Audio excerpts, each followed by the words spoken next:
No Dame, no CJ, no problem. Carmelo Anthony with a win, 22-4-5. Get Melo on the medal stand. Silver medalist, Kelly Oubre.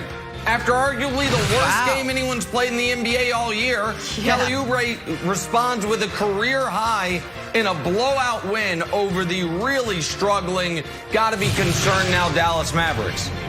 Gold medalist, LeBron James. 27-10-10 in a second half evisceration of the Denver Nuggets. 68-35 in the second half. LeBron controlled every single aspect of the game, and then after the game tried to control the All-Star game not happening, saying that he's not into it. So LeBron gets his gold, Brandon. There's bronze, silver, gold, Melo, Oubre, LeBron. What's up? I like it, but I know this is supposed to be a celebration, Nick, but another no-show by AD. Like, you guys aren't playing for the regular season. Right. You guys are playing for LeBron James to get the 5th ring. 13 points, only 8 shots. Are you not concerned? AD's got to play better. I will admit, AD's got to play better. Luckily, you've got the greatest player of all time taking care of things for him right now, Jenna. Luckily, LeBron's just still saying, like, I got but not this. good enough, Wilds. Tell me someone that missed the cut last night. Oh, Donovan had 18 points, would have had 20. He missed this dunk. After the game, he says he's trying to think of what dunk to do. That's the problem when you're a dunk champion. You've got too many options. You're too good for your own good. From now on, just go with a straight reverse. Here we go. We got Chiefs. We got Bucks. Tom Brady might have a little something about how happy Nick's going to be come Sunday. The GOAT just 2 days away from a chance to win his 7th Super Bowl in a year, 1 as a Tampa Bay Buck. Guys, back on the big stage. Big game after 20 years in New England. So, Brandon, let's kick off the conversation with this. What are your keys to the Bucks upsetting the Chiefs on Sunday? Let's go. Yeah, let's do something a little differently this time around, Jenna. Let's break it down from the offensive side to the defensive side. Let's start on my side of the ball, the offense. 3 things they need to do in Tampa to get the job done. Number 1, they got to protect the GOAT. You got Stinney, who is the weak link. Marpet is a stud. Jensen is nasty and mean. Wirfs, the rookie Tristan Wirfs is having a great rookie year. Phenomenal. They couldn't ask for a better tackle. Attack, aggressive. Kansas City secondary. The last 2 weeks, Spags has been doing everything. Phenomenal job of him dialing it up. Phenomenal job of him just being creative.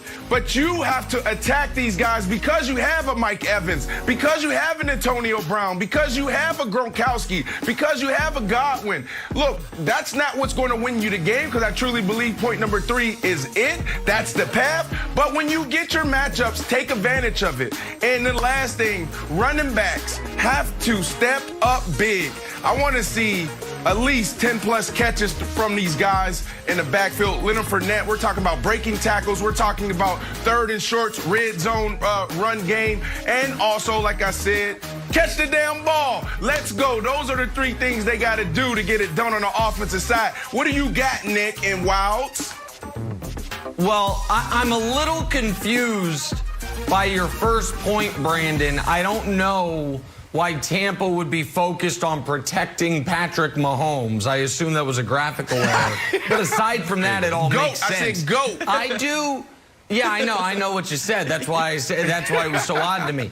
I do think we've talked a lot today, or this week, I should say. We've talked very little today. We just started this week about the Chiefs' injuries on the offensive line. You mentioned that Stinney, who's a replacement on the offensive line for the Bucks, that's a player that can be had. And the one offensive lineman you didn't mention is their left tackle, Donovan Smith, who I would argue is their 2nd worst offensive lineman behind only Stinney, because Stinney's a replacement player. Frank Clark, over the last 2 postseasons, leads the NFL in sacks, leads the NFL in hurries, 2nd in the NFL in pressures. Frank Clark was not very good this regular season, but he's been good already this postseason. He was phenomenal last postseason.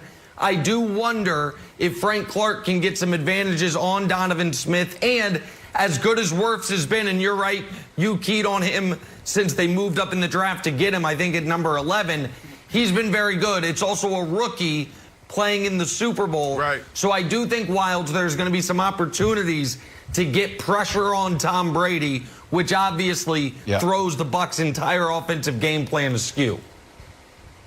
And Brandon, we know that we deal with two things on this show. We deal with Nick's take integrity and your wide receiver bias. So you're, as a commentator, you're not totally different from as a player. Like, you know what the good plan would be? Throw the ball to wide receiver. Let the wide receivers make a play.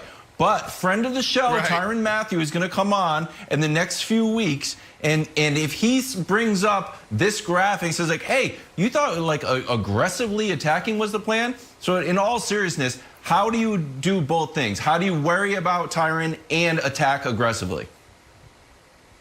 Well, you got to understand they're going to have some matchups. Tyrann is usually in the box somewhere and playing robber. He's somewhere robbing that in cut, somewhere taking away that slant, somewhere coming down and smacking the running back in the mouth when he's out on the option routes. That's where he's at. We're talking about down the field. That's why you have to protect the GOAT, because if you get an opportunity to take a shot, we're looking at one-on-ones. I also said yesterday their key to their defense has been Thornhill, center fielder. This dude is rangy. He can go from sideline to sideline. So he has his work cut out for him, because you have Antonio Brown, Godwin, and also Mike Evans. Where do you go? If you lean to this side to Mike Evans, you got two guys that can beat you over there. So I'm really excited about this matchup.